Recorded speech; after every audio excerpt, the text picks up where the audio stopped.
Akiaria hindi ya icera ria Thibitarĩ-inĩ wa Kiambu, Minister wa ũgima wa mwĩrĩ Susan Nahumisha augite thirikari nene nĩ kunyitanĩra na thirikari ya kaunti ya Kiambu nĩguo kũgathĩka mitambo ya kĩrĩu ĩrĩa ĩkũhũthĩka kũgacĩrithia ũtungata wa ũgima wa mwĩrĩ Kiambu. They have a total of 114 facilities, and they are at 70% in terms of ensuring that they are able to link all these facilities. One is that they'll be able to see the HPTs, the health products and technologies, all through stocks.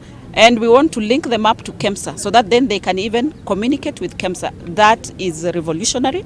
I think it is the first county that I have been to that has gone that far. Many of them have technology here and there, but with the capacity to link all the facilities within the place, this is the first one that I have seen, and I have asked the governor to be a champion of digitization of healthcare. Nahumisha augite ati mitambo ino ni kunyitithanio na ruhonge rwa wendia wa dawa cia thibitarĩ KEMSA nĩguo gutigirira ni maramata uria dawa irahuthika na kunyabara wendia na uhuthiri wa dawa cia kurigita uria irahuthika kaunti ya Kiambu. KEMSA funds were lost to COVID, so they do not have money to keep circulating for products. So we are working on recapitalizing it. Equally, we are speaking to the counties. There are those that owe KEMSA.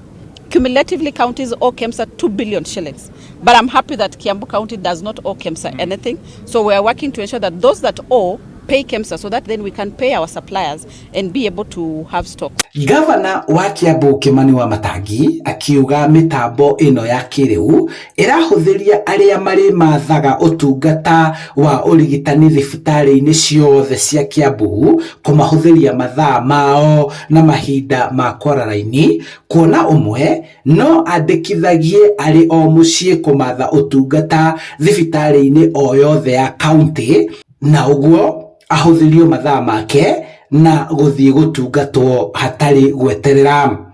We are this week equipping more than 38 facilities from today for the next 2 weeks with state-of-the-art computers and other technologically related, including Wi-Fi, to ensure that by the time we are done with the ERP, a minimum of out of 148 facilities that will be having a minimum of 100, and in the next 4 months finalize, such that if a doctor is treating somebody at the most farthest point of Kiambu in Goliba, he can be able to see what are the reserves of certain medicines in the central store. Even if in the central store it wasn't there, he can see that in another far end, in Gedirioni, in Lari, that in that dispensary, the drug he wants is there.